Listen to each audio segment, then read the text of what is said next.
Alright, so we're back once again, and this time I'm going to be discussing something that kind of flew under the radar for a little bit when the Puerto Rico came out, and that is the German Dispersion on BBs. You may have noticed this, you may not have.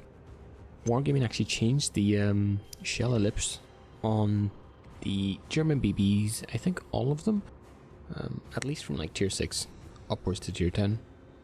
That being said, I'm going to show you a little bit of a BISMARCK gameplay right here, and you can kind of make up for your own mind whether or not it actually makes a big difference. I personally feel like the ship's a lot more kind of complete, and I actually enjoyed playing this ship for the first time in a long time recently. It's actually one of the few games I've been able to get in over Christmas. That being said, let's go into a little bit more of a discussion about what's actually what's actually changed. So if we look at the settings for the shell dispersion ellipse of the main battery guns, these ellipses are now exactly the same as the US and the British battleships. Now, one thing that comes to mind is the fact that where does this place the US BBs in relation to that of the German battleships? And now that the shell ellipses are essentially the same, I'm gonna go a little bit more in depth in that in a little bit. But firstly, the one thing I want to point out is that these changes won't really affect the current inability of German BBs to be like the long-range snipers. That still won't exist.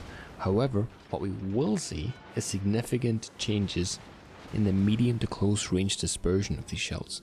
I don't know if you've had this experience before, but when you get into a brawl with a German BB, sometimes it can be pretty hit and miss as to whether you'll actually hit something with your main guns. That doesn't really happen anymore. You can actually be a little bit, I say a little bit, you can be a lot more consistent with your actual gunfire.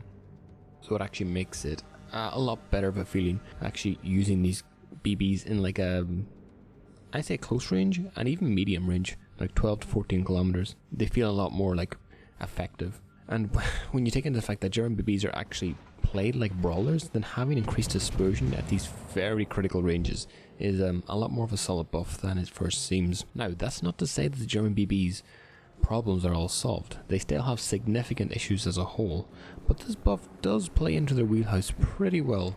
Now, if we get back into how this is going to affect the US and British BBs going forward in relation to the German counterparts, I don't see it actually going to make all that much of a difference. If we go by the top of the line, the tier 10 BBs, the Kurfürst and the Montana, the main issue between these two ships isn't the fact that the guns have the same dispersion.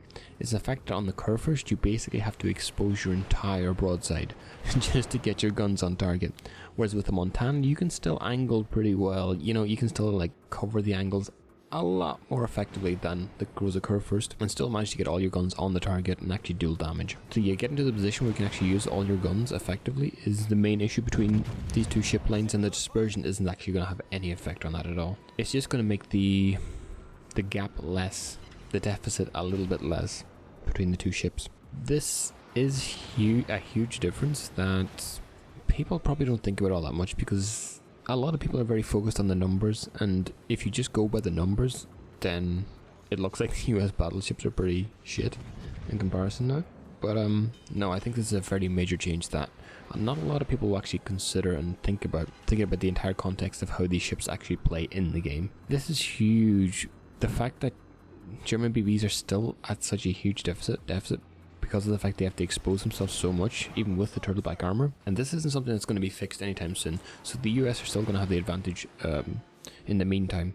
I mean, Wargaming has enough fires they need to put out right now. So I don't think looking at tweaking the German BB line a little bit more closely, I don't think that's going to be, all that high up in their list of priorities right now.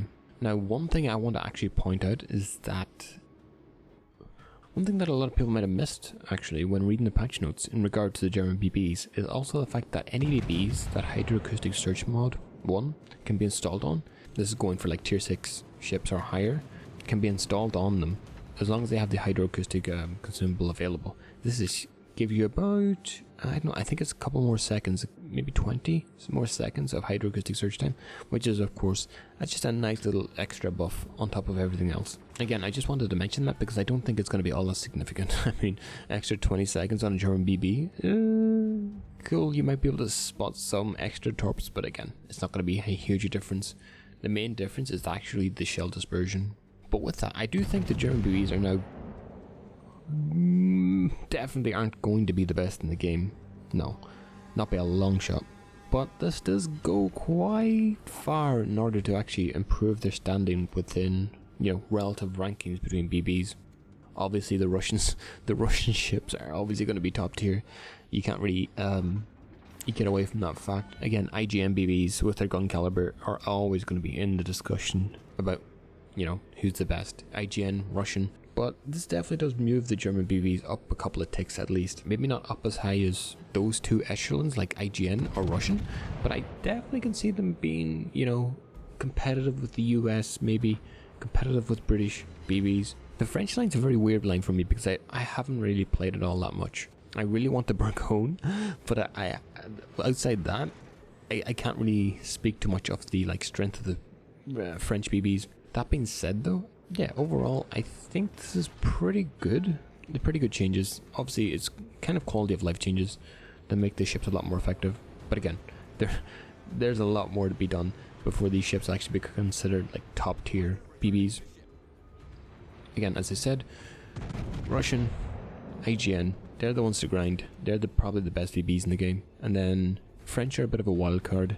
Germans, British, I mean, British are fine if you like setting HE and spamming HE, but if you actually want to play a traditional battleship the way a battleship should be played, then they're probably not the line for you, and I would just recommend you to go IGN or Russian. But with that being said, I just wanted to pop that little video up there. I hope you enjoyed this little discussion, and I'll see you in the next one.